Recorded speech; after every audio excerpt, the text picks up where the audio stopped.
City of mine, how I love this city. Hey les fascistes, j'ai décidé d'intégrer une petite voix off, ça va être beaucoup plus simple pour moi de vous guider tout au long de ces vlogs voyages. Donc là on se retrouve à l'aéroport Paris-Charles de Gaulle, donc on avait un peu peur parce qu'il y avait une grève SNCF, mais ça nous a pas empêché en fait de prendre nos liaisons et de pouvoir rejoindre l'aéroport sans souci.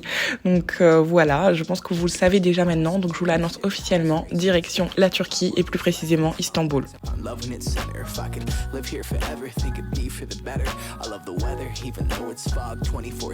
Le vol a pas été ouf pour moi, il y avait beaucoup de turbulences et je vous avoue que juste avant de partir en voyage, j'ai regardé quelque chose sur le crash d'un avion et du coup je me sentais trop mal. Une fois arrivé, on est allé récupérer notre voiture de location qu'on aura durant tout le séjour. Ça a dû mettre environ 45, une bonne heure à rejoindre Istanbul depuis l'aéroport, sachant en fait qu'il y avait des gros bouchons ce soir-là vu qu'on était samedi soir et que j'ai l'impression que tout Istanbul était de sortie.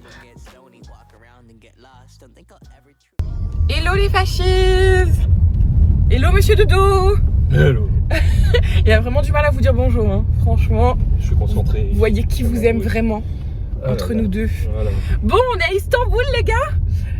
On a tellement de trucs à vous raconter, mais je pense que j'attendrai qu'on ait une meilleure luminosité et qu'on soit plus posé, que ce soit moins effet vomi là, pour pouvoir tout vous raconter. Mais bon, là on retente de prendre la voiture. Hier c'était l'horreur, on avait déjà vu de toute façon que c'était très compliqué de rouler à Istanbul. En plus hier c'était samedi soir. Je sais pas si la Turquie a gagné un match, mais les gens étaient déchaînés en voiture avec les drapeaux et tout. En tout cas il y avait quelque chose, c'est certain, ou un événement peut-être. Et du coup voilà, on a bien dormi. L'hôtel est très très bien situé, on est en plein centre-ville. Je sais pas si vous savez, mais en fait Istanbul est séparé en deux parties si je puis dire. Il y a une partie européenne et une partie asiatique. On est du côté asiatique en fait qui est beaucoup moins touristique et un peu plus typique, et là on va du côté européen essayer de visiter le Sultanahmet. La seule chose c'est, je sais pas si vous voyez, mais il fait très gris, il commence même à fariner, donc voilà. Qu'est-ce qu'il y a monsieur Doudou? Ouais, ça roule mal hein. Non mais c'est pas ça, il y a un plot au milieu du chemin. Ouais, en fait c'est pas que ça roule mal, c'est qu'il y a des imprévus un peu partout, donc ça c'est un peu étrange, mais bon on fait avec. Ah ben voilà, il dépasse le plot, donc est-ce qu'il va le déplacer pour tout aussi? Je ne sais pas. Visiblement, oui. C'est gentil. Bon, ben voilà, on se retrouve tout à l'heure quand ce sera un peu plus intéressant que nous en train de blablater et rouler.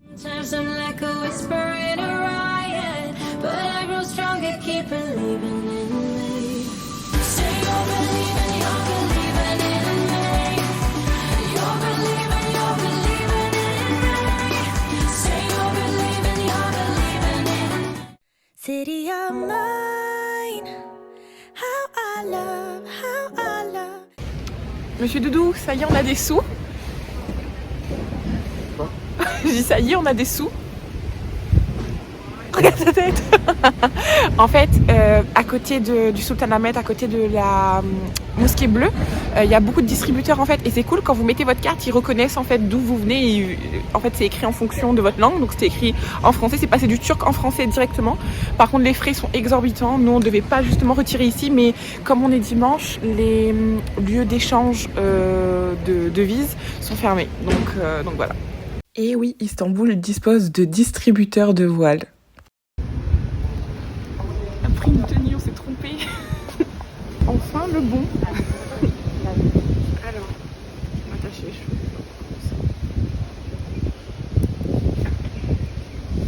Ok. C'est vraiment un voile d'appoint. Le juger de la faute.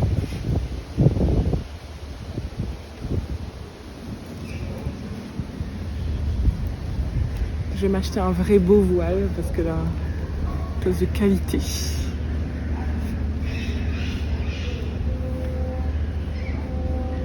Voilà. On a commencé notre visite par l'incroyable Hagia Sophia. Est-ce que vous saviez que ça veut dire sagesse de Dieu? Donc ce lieu de culte est incroyable. Ça a d'abord été une église, puis une mosquée, et aujourd'hui en fait c'est un musée. C'est à couper le souffle.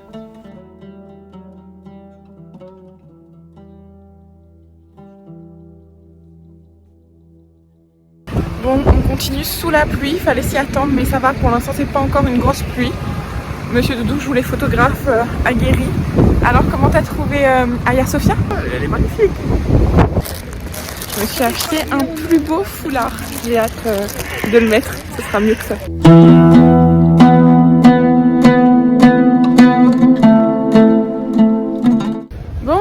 Doudou, on y est, palais de Tokapi. Ça a l'air assez ouf. Ouais. J'espère qu'on ne sera pas déçus comme la mosquée bleue. En fait, la mosquée bleue, elle était fermée pour travaux, enfin non, ouverte, mais on voit rien, tout est barricadé à cause des travaux, donc c'était vraiment pas intéressant. Après, c'est pas payant, donc on va pas se plaindre non plus, mais pour information, si vous avez prévu de la visiter, vérifiez. À défaut d'avoir pu avoir une belle visite de la mosquée bleue, on est tout de suite reparti vers le palais de Tokapi qui est sublime. Donc c'est l'ancienne résidence de l'empereur, du sultan ottoman. C'est magnifique. On a pu faire le palais, le harem, etc.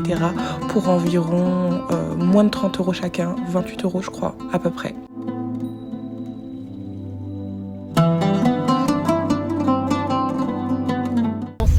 Tournez à droite pour rester sur Nakilbe Sokak. Une copine qui parle. Ça va, monsieur Doudou?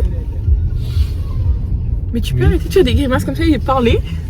Tous les trucs que je te demande, tu veux toujours des grimaces. C'était une belle matinée? Ou pluvieuse, mais oui. Ouais, on a fait de belles visites, c'était cool, mais c'est vrai que sous la pluie, c'était pas ouf. Tournez à droite pour rester sur Nakilbe Sokak. Oui, madame.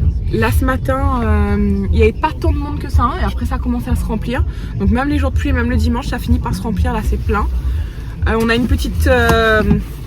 Enfin, j'ai dû m'imposer un petit peu avec un...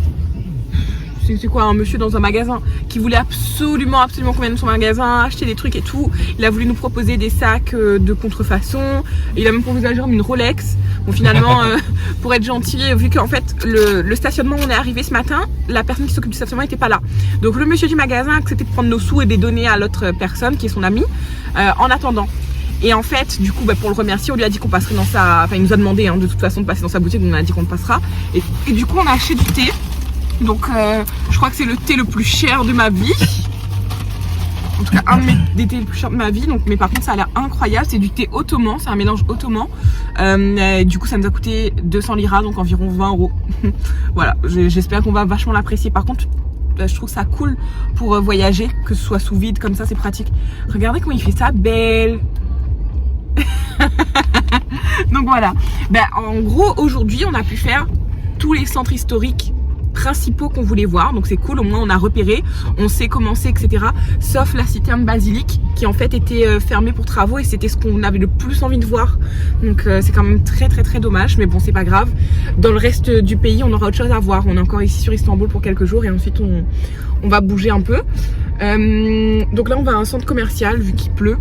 On va aller voir. Je pense que là en fait on va essayer de repérer tous les endroits qu'on voulait voir, comme ça on a tout vu. Et quand il fera beau, il nous restera à y aller, à voir ce qu'on veut vraiment faire, aller faire des photos, etc. Revenir profiter des lieux en fait. Voilà.